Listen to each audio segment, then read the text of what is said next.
Welcome into the Talkin' Tide podcast on the Belly Up Podcast Network. I'm Chase Goodbread, sports columnist with the Tuscaloosa News, joined as always by Travis Reier, the longtime senior analyst at BamaOnline.com. The Talkin' Tide podcast available to you at Apple Podcasts or wherever you like to pick up your podcast. We're live on YouTube and Facebook as well. The Twitter feed is Talkin_Tide. You can get links to all of our podcasts just as soon as they drop with a follow on Twitter. Give us a like and a subscribe on Facebook and YouTube as well. We're going to be previewing Alabama's fall camp here this evening on a rare Monday night edition of the Talkin' Tide podcast. And of course, we want to thank Peter Brook, chocolatier of Tuscaloosa, a fine sponsor who we will be talking a little bit more about later in the program. But Travis, first things first, we turn over it's basically the end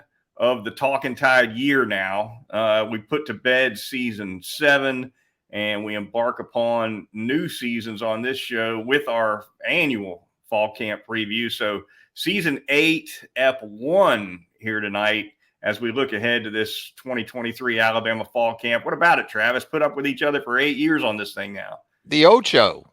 Yeah. At Talkin' Tide. No, it's been a blast, man. I can't believe it's been 8 years. Kind of like I can't believe Nick Saban is going into his 17th season at Alabama. I can't believe it's been 8 years for us. By the way, Bob Rutherford here checking in on the chat. So, Bob, good to see you. Thanks for joining us. Yeah, no doubt about it. It's I guess 2015 roughly would have been when the time we got this thing launched. We've been on a couple of different platforms, a couple we liked, couple not so much. Took an independent while, but banging along here and having a good time doing it. No question about it. All right, Travis. Fall camp underway. Practice begins Thursday. I believe the team kind of reconvenes and checks in on Wednesday. And of course, Sunday, 6 days from our broadcast here tonight, it'll be the return of Fan Day. We've discussed that a little bit as well. So a lot to get into, but definitely certainly the number one thing on the minds of Alabama fans entering fall camp, Travis, is who's going to play the quarterback position. Let's just go ahead and tackle that topic right out of the gate. We've seen some quarterback battles at Alabama under Nick Saban where he wouldn't say who the starter was going to be, but you kind of knew. And then there's been a couple where he wouldn't say and nobody knew. And right now, I think this is one of those races where there's just no telling. Sports books are putting odds on it, believe it or not.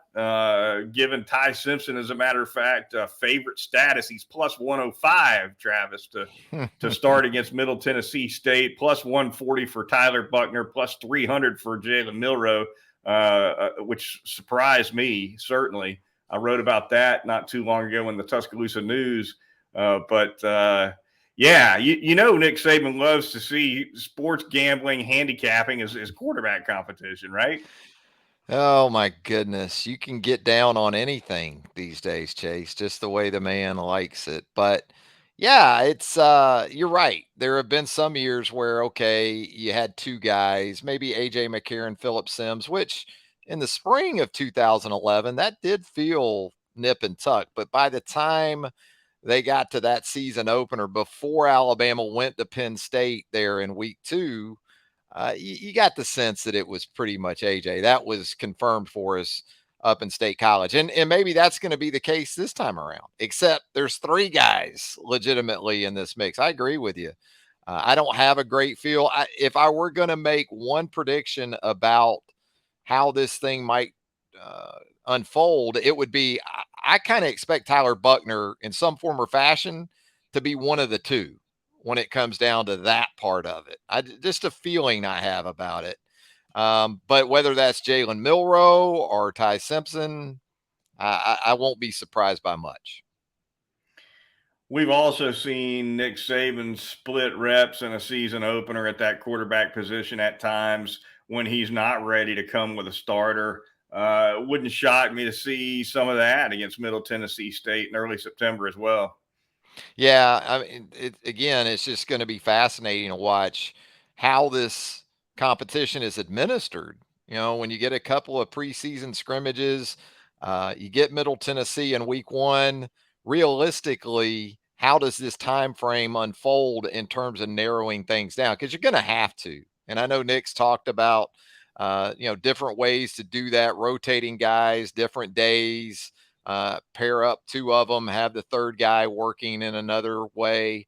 Uh, but boy, you just don't have, 25 years ago, you go three times a day in 2 a days. So, Right. you could get more reps in 3 days of 2 a days back in the old days than you can get in probably a week nowadays. So, again, that to me is going to be the fascinating aspect as much as anything else. Yeah, no doubt. Me personally, I think Middle Tennessee State is probably the one and only game up front where we could see this competition kind of drag on.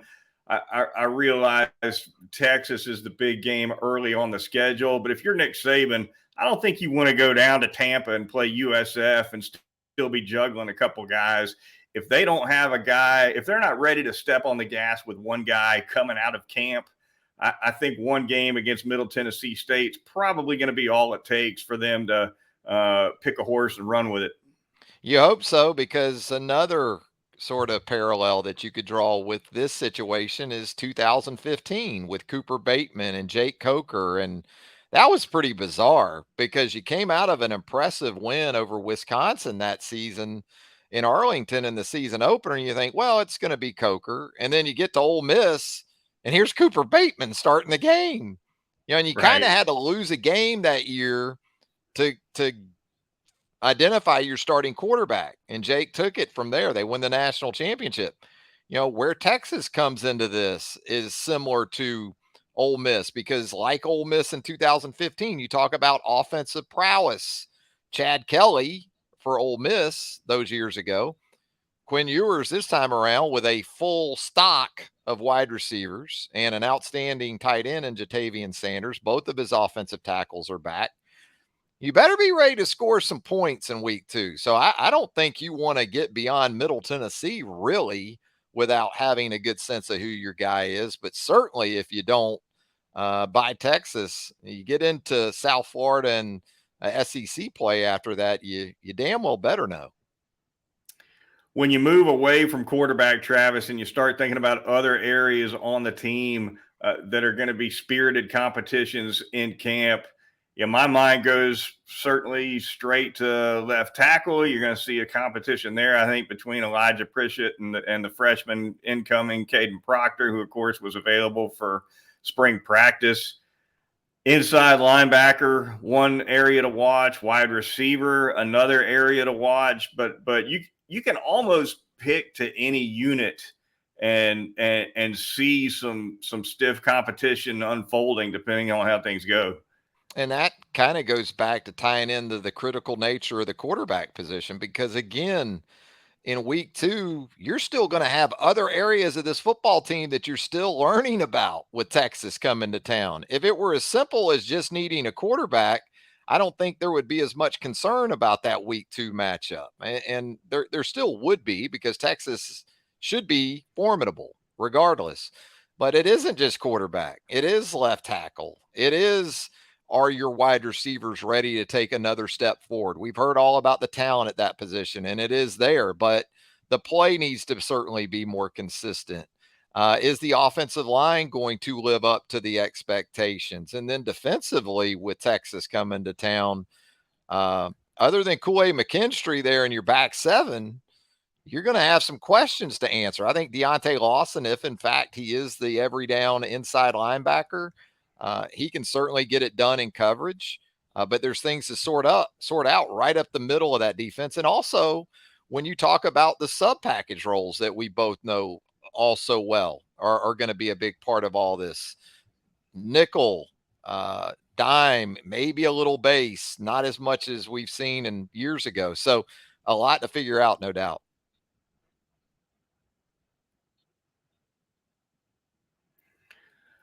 Defensively, you mentioned Deontay Lawson. That's going to be one to watch. He was out for spring, of course, recovering from some surgery. Does he end up the Mike? Does he stay at the weak side? That's something to watch for sure. You mentioned the safety spot. How does Malachi Moore do, kind of stepping into a full-time safety role? A lot of experience as a nickel/dime guy. But you get the sense that he's going to be asked to do more pre-snap, directing traffic, identifying formations, things of that nature. And whether it's Lawson or somebody else, they're gonna need somebody at the mic doing that for the front as well. There is, and that's the concern I have for whoever that guy is, because it's one thing to run the show and to be the play caller, but then to still be able to serve as a presence post snap. It's tough when you got to make those calls and those checks. And then, oh, by the way, now we're playing football and there can't be much in the way of hesitation. You got to be able to play fast and physical. And really, whereas Henry Toa, I felt like, and Nick talked about this many times, unquestionably the guy to handle that play caller job the last couple of years, they didn't have that presence. Really. I mean, I'm talking about a legit presence in the middle of the field. Henry was good. He was productive. There's no denying that. But when you think about guys like CJ Mosley and Reuben Foster and Rolando McClain in the past, they need to get back to more of that sort of standard of play. And the safety positions, as you mentioned. I mean, Caleb Downs, if he's going to be one of those guys as a true freshman, that says a lot about his ability. It also says a lot about what Alabama's looking to replace, not only with their core safeties, but Brian Branch is a sub-package guy extraordinaire, and Malachi can certainly help in those roles too, whether it's star or money even.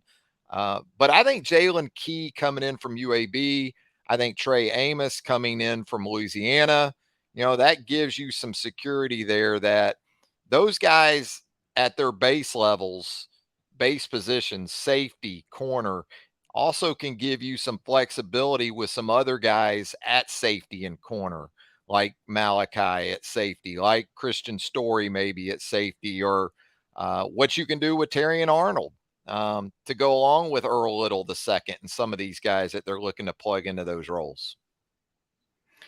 Yeah, interesting about this transfer group as opposed to maybe the last couple of years, in that it's going to tell a little bit of a tale on the staff's ability to evaluate some guys that maybe weren't sought after by all the top teams in the country, right? I mean, when Alabama brought in Toa from the transfer portal, everybody kind of knew that guy's going to get plugged in, and as productive as he was against Tennessee, there was little doubt that he was going to step in and be a pretty big production guy. I think the same thing can be said of Jahmyr Gibbs when he came in from Georgia Tech and maybe a couple others. Well, CJ DePrey, Tresman Marshall, the guys you mentioned, they had options, but nobody was. It's not like all of the Power Five was beating down their doors, and so it's definitely going to be, I think, a little bit longer feather in the cap for this Alabama coaching staff if a couple of these guys are able to come in and make a really big difference at positions of need.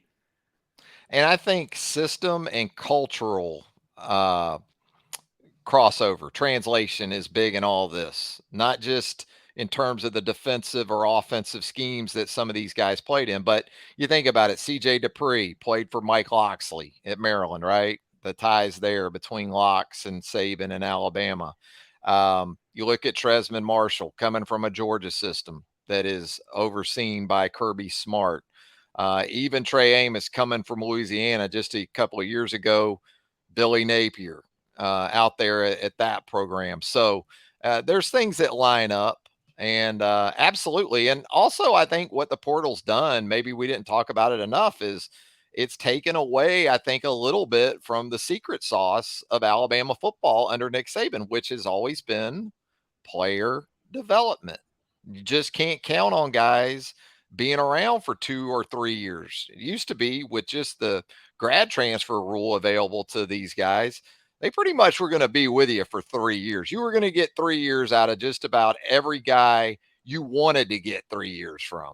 Now you're not seeing that as much. So the portal is having to serve in that role. Patience is thin, and only seems to be getting thinner when it comes to And players wanting playing time. and advice is probably even worse that a lot of these Right. guys are getting. There's no doubt about it.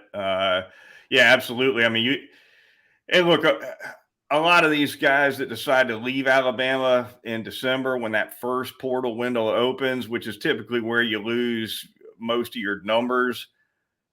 A lot of those guys might not end up playing a lot of football at Alabama. There's some writing on the wall for those guys, but then you have a guy here and there like a Drew Sanders who ends up, leaving leaving a situation in Alabama where he was going to start without any question last season, decides to take his game to Arkansas, ends up being a solid draft pick and a heck of an inside linebacker for the Razorbacks. Well, Alabama could have used a little help at inside linebacker last year, as you just highlighted a few minutes ago. In another era, that would have been Drew Sanders. It didn't sound like either that Drew hung around Tuscaloosa long enough to even hear Nick out. Nick, when he was talking about Drew Sanders at Arkansas and talking about him transitioning in there to inside linebacker or kind of a hybrid backer, Nick said, we kind of had the same thoughts about him here, but Yeah. but he wasn't around long enough apparently to take the meeting. So off to Arkansas he went, one and done with the Hogs, and now he's in the NFL. Craziness, no doubt about it. All right, Travis, let's go around the SEC just a little bit when you consider, and we'll stay in the West. I mean, Georgia's going to be a prohibitive favorite in the SEC East for sure. When you look around the West, though, Travis, final year of divisional play in the league, by the way, do you see it as a race that's totally wide open, or does it more look like an LSU Alabama race to you as it was a season ago? I kind of like LSU to win the division. I think they've got the pieces to do it, but I'm not ready to say it's a 2-horse race either. No, it shouldn't be. I mean, when you look at Texas A&M's roster, Chase, shouldn't it be a try race at least? In the West, the quarterback situation looks good with Weigman, and if it's not Weigman, Max Johnson is a veteran of SEC wars. So the wide receiver talent at Texas A&M, they've got. I think Texas A&M has 5 former 5-stars along their defensive front. And that doesn't include McKinley Jackson, who was a 4-star, who's going to start right over the football for that Aggie defense. So, no, I mean, Texas A&M should be very much in that discussion, especially when you consider that Texas A&M, not LSU, gets Alabama at home this year. LSU has to go to Tuscaloosa this time around. So, I think beyond those three, my balloting for SEC Media Days, I think I went Ole Miss 4th, Arkansas 5th, State 6th, and Auburn 7th. What about you? I've got Auburn at the bottom of the division. I like LSU at the top. I think they've just got too much at some of the key positions not to pull it off. So if I'm handicapping it right now, LSU at the top, Auburn at the bottom. Alabama, I think the biggest challenger for the Tigers at 2, A&M 3, kind of a mixed bag thereafter, right? I mean, you're talking about 2 of the best quarterbacks in the league, and KJ Jefferson and Will Rogers, that would have to figure in somewhere in that 4, 5, 6 neighborhood. And you hate to pigeonhole a couple quarterbacks like that there, but that may end up being exactly what happens, especially if Connor Weigman takes a step forward for the Aggies. And speaking of Texas A&M, Travis, we've been talking for years now. We've been hearing, the buyout is just too big. Jimbo's safe because it's too much of a buyout to pay off. Well, every year that goes by takes a chunk off of that buyout, and I think it's still too high as he enters what I think is going to be his 6th year, if I'm not mistaken, at Texas A&M. But it's starting to come down, Travis, and I don't think the fan base there wants to hear about another 3rd or 4th place finish in the division. No, they don't. They don't. And at A&M, they can just pass around that brass spittoon, fill it up, Hmm. with the cash, and do what they need to do. There's no doubt. I mean, I'm not going to say it's definitely a make or break year for Jimbo, but anything less in the regular season than 8 wins, maybe 9. And we talk so much about this thing from a conference perspective, but I think Texas A&M, Miami, down in South Florida early in the season is a big, big narrative game for both Jimbo, um, and also Cristobal. I know it's still early for Cristobal, but he needs that kind of win too going into, I guess it's year 2 for him. Yeah, definitely some non-conference games that are going to shape things. I think the same can be said with Florida taking on Utah again at the Ah, top of that geez. Gator schedule, I don't right? like Billy that game for Napier. the Gators. No, that's No, not. I don't like that game there. they No, pulled it not to off open the last year in a season. tight one. Yeah, but you're gonna go over there with Graham Mertz as your Yeah, quarterback. yeah. Now I Ugh. like the backs. I mean, how do you not like Florida's running backs? But they're saying Damian George is going to start at right tackle for Florida, the Mm, Alabama transfer. And hey, here's to Damian having a great year and and being exactly what Florida needs him to be. But I think Billy Napier can get it done at Florida. Can he get it done at the level that's going to appease Gator fans, especially the kind that you and I know? right. I don't know if that's possible by any coach. Spurrier Uh, Gators. The yeah, the Spurrier Spurrier Gators. Gators, fun and gun Gators. But I like Billy Napier, I really do, and I think he does have a big picture plan. But boy, it's tough being a program builder in 2023. People ain't got time. They don't typically give you time for that. They want to see it fast. The Talking Yeah. Tide podcast on the Belly Up Podcast Network. Moving on, going to thank Peter Brook Chocolatier of Tuscaloosa really quickly. Travis, tell us more about him. Peter Brook Chocolatier right there at 1530 McFarland Boulevard North in the Indian Hills section of Tuscaloosa. Got some rough news. The month of July has come to an end. So the free gelato in July promotion has ceased with the end of the month. Every Wednesday in the month of July on an annual basis, you can go by Peterbrook Chocolatier at 1530 McFarland Boulevard North and get that free scoop of gelato. But fear not, still so many great reasons to swing by Peterbrook. That chocolate bin carousel right there in the middle of the store, whether you want those dark chocolate espresso beans, chocolate almonds, dark chocolate covered cranberries. Boy, those dark chocolate malt balls. You'll never eat another Whoppers or whatever it is if you go by Peterbrook Chocolatier and try those. Do it today, 1530 McFarland Boulevard North in the Indian Hills section of Tuscaloosa. It is Peterbrook Chocolatier. Was just in there about 3 or 4 days ago and said hello to Caitlin and dipped into those corporate reward points of mine. Travis walked out with a sack of Peterbrook, burned 26 points, and I think Caitlin told me I had more than 100 left to go. So Wow. I'm going to try to pace myself, but I can do a lot Yeah. of damage in there right now with those reward points.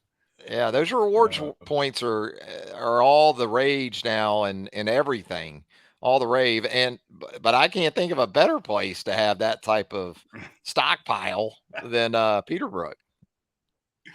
No doubt about it. All right, the Talking Tide podcast on the Belly Up Podcast Network. Moving on, Travis, with a few more minutes to go here in the program. We spent much of the first segment talking about question marks on this Alabama team as they enter fall camp. What about strengths, Travis? Let's hit on that really quickly. Unit wise, offense, defense, special teams. If you could point to one unit and say Alabama can lean on this group, where would it be in your opinion? Well, I like the interior of the offensive line, and I'll tie that in with the backfield. Give me those running backs. JC Latham too at the one tackle spot. But I think that offensive line marrying with that running back position and also the quarterback position giving something on designed runs, I think we're going to see. So I guess I'm pointing to the run game. but I would start with the running backs for sure. It kind of feels like Jace McClellan's being undervalued. Are you picking up on that? I mean, obviously Justice Haynes, all the rage in the spring Yeah, and the maybe a little bit. expectation. But Jace, it Right. kind of feels like he's being undersold a little bit as a veteran back. I think part of the reason for that is that production wise, people are used to seeing Alabama with a Najee Harris, a Damian Harris, somebody with 1,000-yard season or two in the books and coming back. I mean, we've seen we've seen the torch passed from back to back in this program with guys that have posted monster seasons. McClellan, very talented guy. He's also shared a lot of carries, certainly with Jahmyr Gibbs last year. I think Gibbs led the team, and McClellan was second on the team in rushing. But you know what? And of course, prior to that, it was Brian Robinson taking the monster share of the carries, Travis. But yeah, I hear you. Maybe he is a little bit under regarded entering the season. Second team And preseason All SEC, though, I guess. So he did get some love yeah, at SEC Media Days, but I think you hit on it, though. He's had some injuries too. He's had some struggles staying on the field the last couple of seasons, so you got to take that into account, I guess, too. he has. Strengths for me. You know, I'm a Terry and Arnold guy, and I'm not sure everybody is. I think he's got a lot of upside, and I think I expect him to be a better football player. He was a little bit up and down last season, especially early in the year. But if Terry and Arnold kind of steps forward the way I think he will, combined with Kool-Aid McKinstry, I like what I see from Alabama with those two guys at outside corner. Um, I think the backfield's going to be solid, like you said. I think the interior of the offensive line brings a lot back, as you mentioned as well. Looking around, though, I think just about anywhere you want to point to, there's at least one area where you're scratching your head a little bit, saying what are they going to be like? Is it, safety, inside line? Is there going to be a dominant defensive tackle? Maybe not, right? That's another area to watch for. Offensive tackle, one to watch. The wide receivers need to be better than last year, no question. The tight end position loses Cam Latu and is facing some turnover as well. So it's going to be an interesting fall camp and to see where these guys shake out in the two deep. If we even get, Nick Saban, by the way, Travis, if you remember last year when he handed out the depth chart on Depth Chart Monday, he warned everybody. He said, this might be the last year y'all get one. So who knows if we will even know on Depth Chart Monday if the depth chart will be.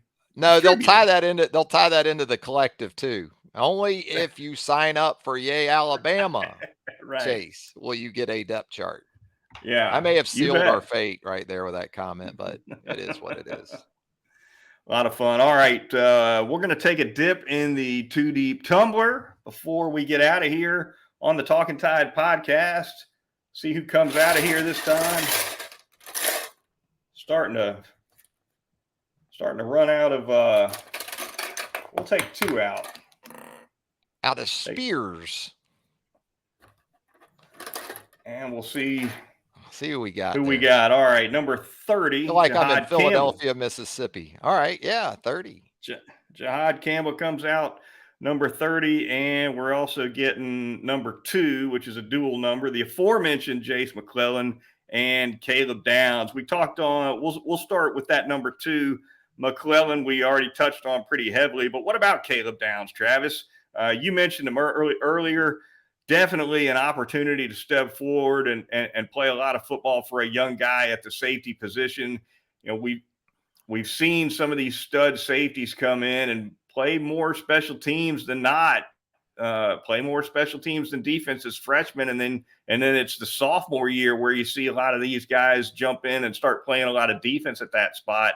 Might not be the case with Caleb Downs. I mean, when you look at the spring that he had, you listen to Nick Saban talk about him as a guy who brings not only the intangibles, but certainly more than enough athletic ability and skill and size, etc.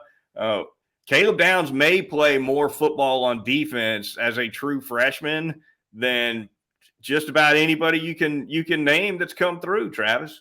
Yeah, even more than Minka in 2015. And Minka played a lot. I mean, he played that star position as a young player.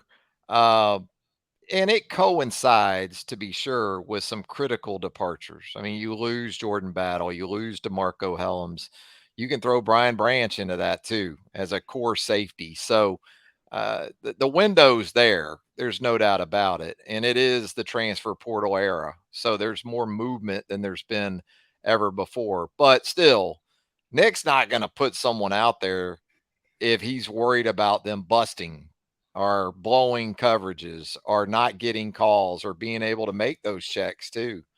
And so that probably impresses me as much as anything about Caleb Downs's rapid ascent, even as a 5-star prospect coming into UA back in January. You still got a lot to process and coordinate from with that safety position. And look, he's another guy when you talk about sub package roles. I'm sure physically he can handle those as well. You just wonder though, if you're Nick Saban, you're that defensive staff, how much do you really want to put on Caleb Downs? I mean, you need an every down safety. So if he's that guy, if he's your base safety to go along with a Malachi Moore, then that's the guy that's the spot where you're probably trying to get him ready the most. You've got some options at star. Obviously, Earl Little the second comes to mind. Malachi can play there. But yeah, I mean, by all accounts, Caleb Downs ready to go. All right, real quick on Jihad Campbell, the inside linebacker. Travis, we saw Nick Saban bring in not only Tresman Marshall out of the portal, but also Justin Jefferson from the JUCO ranks. And so that speaks to a need right there that this coaching staff wants somebody that they can just plug straight in. So competition for sure for Campbell and others at that inside linebacker spot coming in. It's going to be fun to see how that shakes out. Yeah, and Jihad looks like he's made some nice physical gains in that first year in the program. So I think that was a bit of the quest for him early on to get to a point physically, where he could play between the tackles, do everything that's required physically, still, even in this era of offensive football, at that position. And yeah, he's right there in that mix. And as we know, if you're a top 3 guy at inside linebacker, there's a good chance you're going to have a role of some type. It's going to do it for this edition of the Talkin' Tide podcast. Travis and I will be back once again, probably Sunday night next week, coming off of Fan Day, maybe Monday night. We'll see how it goes as we'll continue to cover Alabama football fall camp 2023. For Travis Reier of BamaOnline.com, I'm Chase Goodbread of the Tuscaloosa News and Crimson Cover Television, and we'll talk to you next time here on Talkin' Tide.